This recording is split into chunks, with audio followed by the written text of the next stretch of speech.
ایک تحریک چل رہی ہے وہ اسرائیل اور امریکہ کی مصنوعات کا بائیکاٹ کرنے، یہ بھی کچھ غیرت مند مسلمان ایسی تحریک چلا رہے ہیں اور سنا ہے کہ اس کا کچھ اثر بھی ہو رہا ہے۔ اس میں ایک بات مجھ سے بار بار پوچھی جاتی ہے، وہ یہ ہے کہ یہاں پر جو فرنچائز ہیں جیسے میک ڈونلڈ ہے یا کے ایف سی ہے یا اس قسم کے جو کمپنیاں ہیں جن کے کھانے جن کی غذائیں وغیرہ بکتی ہیں، اس کے جو مالک ہیں وہ مسلمان ہیں، پاکستانی ہیں۔ البتہ چونکہ فرنچائز کا انہوں نے معاہدہ کر رکھا ہے، لہذا 5% یا 10% آمدنی کا حصہ وہ ان کمپنیوں کو جاتا ہے۔ تو اگر ان کا بائیکاٹ کیا جائے گا تو خود ان مسلمانوں کو نقصان پہنچے گا جو کہ فرنچائز لیے بیٹھے ہیں۔ تو میں اس کے جواب میں ایک بات عرض کرتا ہوں، وہ یہ کہ یہ مسئلہ فتوے کا نہیں ہے، یہ ایمانی غیرت کا مسئلہ ہے، غیرت ایمانی کا مسئلہ ہے۔ کسی مسلمان، کسی غیرت مند مسلمان کو یہ گوارا نہیں ہونا چاہیے کہ اس کی آمدنی کا 1 پیسہ بھی کسی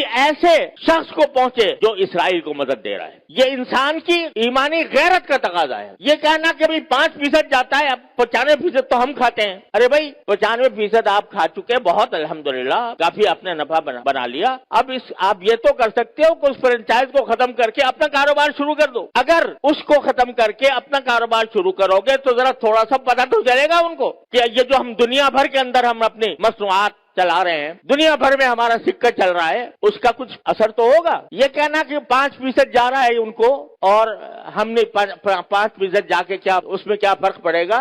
آپ ذرا یہ سوچو کہ اگر کوئی میری آمدنی کا 50% نہیں 1% کسی ایسے شخص کو پہنچ رہا ہو جو میرے باپ کے قتل کی سازش کر رہا ہے، گوارا کرو گے کہ میری آمدنی کا 1% ایسے شخص کو دیا جا رہا ہے جو میرے باپ کے قتل کی سازش کر رہا ہے یا میرے قتل کی سازش کر رہا ہے؟ تو اب یہاں اس کو 1% اور 2% اور 5% سے ناپو گے۔ لوگ فتوے کی بات کرتے ہیں، یہ فتوے کا مسئلہ نہیں ہے، یہ ایک غیرت ایمانی کا مسئلہ ہے، اور اس غیرت ایمانی کے تحت یہ میں سمجھتا ہوں کہ کسی غیرت مند مسلمان کو اس کا اقدام نہیں کرنا چاہیے۔ لہذا یہ بھی اس کوشش کا ایک حصہ ہے۔ اور اس وقت یوں سمجھو کہ میں تو یہ سمجھتا ہوں کہ ایک لحاظ سے پوری امت مسلمہ حالت جنگ میں ہے، پوری امت مسلمہ حالت جنگ میں ہے، کیونکہ یہ حملہ صرف فلسطینیوں پر نہیں ہو رہا، معال کار اس کا اثر پورے عالم اسلام پر پڑنے والا ہے، لہذا حالت جنگ میں ہے۔ جب اس حالت جنگ میں ہے تو جو لوگ کہ عالم اسلام کے خلاف یہ سازش کر رہے ہیں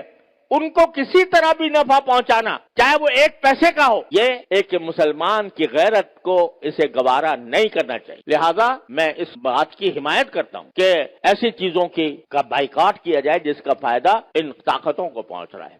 تو اپنی سی کوشش کرو، اللہ تعالیٰ سے دعا جاری رکھو، کوئی وقت خالی نہ جائے جس میں اللہ تعالیٰ سے نہ مانگا جا رہا ہو، اور پھر اللہ کے فیصلے پر راضی رہو۔ پھر جو اللہ کا فیصلہ ہے وہی برحق ہے، وہ ہماری خواہش کے مطابق ہو تو برحق ہے، ہماری خواہش کے خلاف ہو تو برحق ہے۔ تو بس یہ ہے پریشانی کا علاج۔ اللہ تبارک و تعالیٰ اپنے فضل و کرم سے ہم سب کو اس پر عمل کی توفیق عطا فرمائے۔ وآخر دعوانا الحمدللہ رب العالمین۔